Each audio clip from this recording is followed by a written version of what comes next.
what was supposed to be this epic matchup. The number one offense in the league and perhaps the greatest offense of all time in the Denver Broncos taking on the number one defense in the National Football League, the Seattle Seahawks, turned into anything but the compelling great matchup that most people were anticipating. This was surprising even to me. I was fully confident that the Seattle Seahawks were going to beat the Denver Broncos in Super Bowl 48 because I felt like, in part, they had the better 53-man roster, and I felt pretty much all of the matchups ultimately favored Seattle. But to see the way that they just totally dismantled Denver in every aspect of the game was surprising even to me. I have to admit that. Hats off to the Denver Broncos for a great season where they ultimately came up short. And ultimately, mad props and respect to the Seattle Seahawks for coming through and putting on an all-time classic performance and becoming the Super Bowl 48 champions. Now, when you look at how this game played out, I mean, it was Seattle domination from the very beginning, and it never ended. There were never any real delusions, frankly, of Denver ever being in this game. The first offensive snap of the game, it's a safety. Manny Ramirez snaps the ball over Peyton Manning's head. And even once that happened, you're like, man, that's not a way to start. And it could be one of those nights. I had that feeling right then and there. I'm like, this is going to be a blowout. Because I don't see how the Denver Broncos are going to overcome that. And it's one of these things where when you look at Peyton Manning from the offensive side, and there's plenty of blame to go on the defensive side for the Denver Broncos, and we'll get to that in a moment. But when you look at the offensive side of the football, one thing that I feel has always hurt Peyton Manning throughout his career and why he has that reputation of being a choker in the big-time game, and deservedly so because he is that what suits him so well in the regular season, his incredible preparation, his incredible ability to analyze opposing defenses and analyze situations, leads to him overanalyzing and overthinking things in big games. In big games, there are already enough factors weighing down on you. There's enough pressure as it is. And when you have an extra week to prepare and you are psyching yourself up to face the best defense in the National Football League, bar none, you're going to sit there and run the risk, like Peyton Manning has done so many times throughout his career in big-time games, of overthinking it, of overdoing it, wanting to put too much on your own shoulders and wanting to get too cute with things. And even that very first play in the game, you could see that. It's the first offensive snap of the Super Bowl. There is no reason to go into all the hysterics and the side adjustments and the line adjustments. Just snap the damn ball and get the game going. But no, you just couldn't do that. And what happens? A safety. Seattle gets the ball, they come down, and they get a field goal. They stop Denver 3 and out, come back down, another field goal. At that point in time, you're sitting there thinking to yourself, man, Seattle might end up regretting not scoring touchdowns here when they have Denver on the ropes. But it ultimately didn't matter. The first half of the game, the Broncos really were not able to get any rhythm going on the offensive side of the football. And for all the blame that is going to be placed on the defensive side of the football, and again, I'll get to that in a moment, keep in mind, this was the offense in the Denver Broncos in 2013 that scored the most touchdowns and the most points of any team in any season in NFL history. Peyton Manning threw for more touchdown passes and more yards than any quarterback in any season in NFL history. I do not give a shit how much anybody wants to sit there and put all of this on the defense because they refuse to blame Peyton Manning and that Denver Broncos offense as a whole. The bottom line is 8 points is 8 points. Denver's defense could have played an outstanding game and held Seattle to 3 field goals for all 4 quarters and still would have lost the freaking football game. The biggest problem for the Broncos heading into this game, I felt, was this matchup was very reminiscent to me of the 2007 season when the Giants faced the Patriots. The Patriots had the historic offense, and everybody was just assuming that the Giants weren't going to be able to score enough points, and the Patriots were just going to, throw the ball down the field all over them and run it down their throats and put up big points. Well, it didn't happen because of matchups. The Giants and their front 4 of their defensive line were able to generate consistent, relentless pressure in the face of Tom Brady. They disrupted the offensive timing by also getting physical with the wide receivers, but primarily because of that pass rush of the front 4. Brady had less time to throw. He had to make quicker decisions. You couldn't stretch the field as much. He was getting knocked on his back a lot. And it was what ultimately led to the Giants being able to win that Super Bowl. Now you come here, Super Bowl 48. I saw a lot of the same things playing out. Everybody talking about how star-spangled the Denver Broncos offense was. And it was during the regular season. But now you're facing a team that could generate, in my opinion, against that Denver offensive line, a Seattle front four that could generate consistent pass rush, get in Peyton Manning's face quickly, repeatedly, and often, disrupt the timing of that offense. And when you factor in the fact that Peyton Manning does not have great arm strength anymore and cannot really stretch the ball down the field consistently, and you're reducing the amount of time that he has to be able to throw the ball, now that allows Seattle, whether they're running cover one or cover three, any type of zone, or they're running man-to-man, that allows them the chance to play tighter and draw their defense in, narrowing those passing windows for Peyton Manning and the offense more. And Peyton Manning, you're going to talk about 34 for 49. A lot of meaningless completions, frankly, when the game was well out of reach. When it was time to make some big plays and make some big throws, he didn't. Overthrowing people, underthrowing people, having no time to throw. So he's getting hit and it's impacting his throws. You get Chancellor with a pick on just a terrible decision by Peyton Manning and a terrible throw. And then another bad throw where Manning's arm gets hit, Malcolm Smith takes it back, pick six country. The bottom line is no matter how great Denver's defense would have played in this game, they still wouldn't have won this Super Bowl because the offense just wasn't going to be able to establish any type of rhythm on a consistent basis against the Seahawks defense. I guess you saw in this game just how weak the AFC really was in 2013. Seattle proved that. That's for damn sure. Now, defensively for the Broncos, they weren't able to do a damn thing against Russell Wilson and that Seahawks defense. It's one thing to face Tom Brady and the depleted offensive weaponry that the Patriots had in the AFC Championship game. Now you're going against a quarterback in Russell Wilson who has both an arm and the ability to move on his feet and make plays on his feet.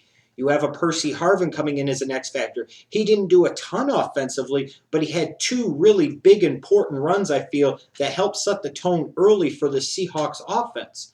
And his ability, whether it be Baldwin or Kearse, to find the open guy, and those guys being able to catch the ball, make some good catches, and then Denver's piss-poor tackling. Just so many things. Denver was not able to generate a consistent pass rush in the front four. They were able to actually do a relatively good job of containing Marshawn Lynch in the running game, but they weren't able to do anything else. The bottom line is Champ Bailey is a Hall of Fame corner. One of the better corners I've seen in my lifetime. But he is 35 years old. He is washed up. And if you are going to put him in the slot against Doug Baldwin or Jermaine Kearse, it is going to be a very, very long day for your defense. Maybe what this showed this organization was instead of spending the money on the Vasquezes and the Welkers in the offseason to load up the offense even more, maybe they did need to emphasize spending more money on defense in the offseason. And, they're not so great drafting of defensive players and getting defensive stars over the past couple of years. Von Miller being out obviously didn't help, but they lacked depth on that side of the football. And it showed in this game.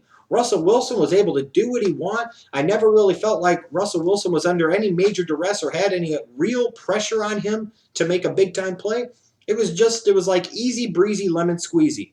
So it's 22-0 at halftime. And the Super Bowl is pretty much already done because nobody's ever come back from a deficit of more than 10 points. Now we're talking about 22. And then Seattle gets the ball back in the first half. And they allow Percy Harvin to immediately take it to the house. It's 29-0. Game, set, match, period.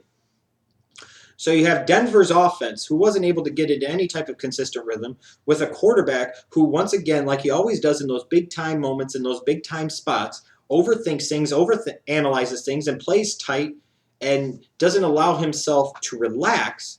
You have other players that allow themselves basically to be taken out of the game, and an offensive line that could not protect Peyton Manning to save their ever-loving life. Seattle was in his face all throughout the entire game, and that was a huge difference. It's not the only difference. The bottom line is you saw just how better the Seattle Seahawks 53-man roster was in this game than the Denver Broncos, period. Like I said before in my preview video, it's amazing, isn't it, that most talking heads every year would pick the team with the better running game and the better defense to win a Super Bowl, but not with Peyton Manning because he's so star-spangled awesome. What happened? His roster wasn't nearly as good around him. He played like horse shit as well, and the Broncos looked like ponies, and the Seahawks repeatedly beat a dead horse, and they pushed that shit in 43-8. Embarrassing. Now you could definitely justifiably make the argument that what the Seahawks did here in Super Bowl 48 is the most impressive all-around team performance in Super Bowl history. I am not one of those that is predisposed to pump up the current things to try and instantly make them look better than they really are. If anything, I will gravitate towards the past. That's what I do. I would maybe look at what the 49ers did to the Chargers as being one of the most impressive performances in the 94 season. Talking about what the 49ers did to Elway's Broncos in the 89 season. I might talk about, those type of games in terms of impressive performances. Obviously, Super Bowl 20 and my Chicago Bears dominating the New England Patriots 46-10. Those were all big-time, impressive, dominant performances. The 2000 Ravens, again, an impressive performance in the Super Bowl. But what could ever match up to the Seattle Seahawks holding the highest scoring offense of all time in NFL history in a single season in the Denver Broncos, quarterbacked by one of the greatest quarterbacks ever, and the greatest regular season quarterback ever in Peyton Manning? They held him to 8 points. They picked him off twice. They repeatedly put pressure on him. They forced a fumble late in the game. They forced a couple of other turnovers throughout the game. They had everything working, offense, defense, and special teams. There was not a deficiency in the Seahawks from beginning to end of the entire game. This, to me, beyond question, has to go down as one of, if not the most impressive, dominant Super Bowl performances by any team in NFL history. Out of 48 Super Bowl games, that might have been, ladies and gentlemen, what you saw on Sunday, February 2nd, 2014. The single most impressive team performance of all time. And the bad thing is now, if you're the Denver Broncos, your window of opportunity to really win a championship is only 3 years, 2012, 13, and 14. Now, after year 2, you still don't have a championship. You've got a roster that's aging. You've got people like Von Miller and Ryan Clady coming back off of season-ending injuries. You've got Champ Bailey is done.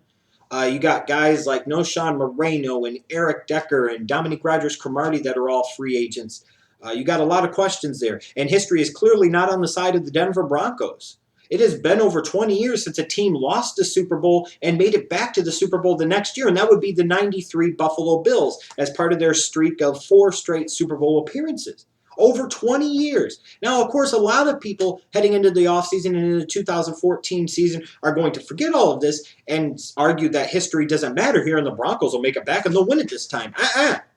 This is an aging team with a quarterback that, to me, as great of a regular season as he had, in the Super Bowl, he was exposed. His skill sets will start to decline, whether that be in 2014 or whether you go farther down the line.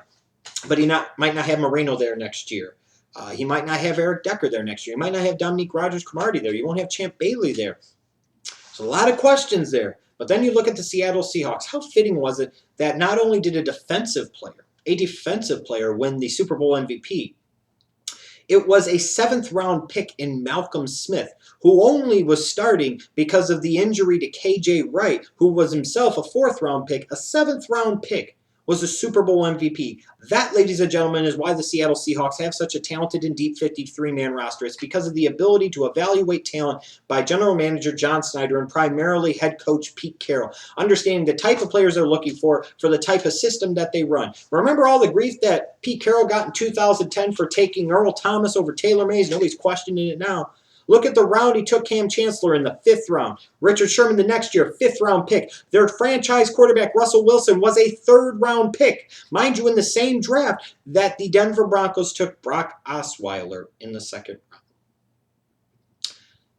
The Seahawks have a deep roster, a loaded roster, and a young roster. And based off of their ability to draft and find pieces for their system on the offensive and defensive side of the football, I would be incredibly stunned if the Seahawks are not the prohibitive favorite to make it back to Super Bowl 49 at this point and repeat as Super Bowl champions. And you may very well, ladies and gentlemen, be looking at the start of a sort of dynasty where over a 5 or 6 year stretch, these Seahawks might win 2 or 3 Super Bowls and might even make 1 or 2 others that they happen to lose.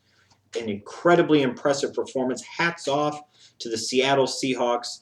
Their organization, to me, clearly deserved this. A model organization right now for other NFL teams to pattern themselves after, no question about it.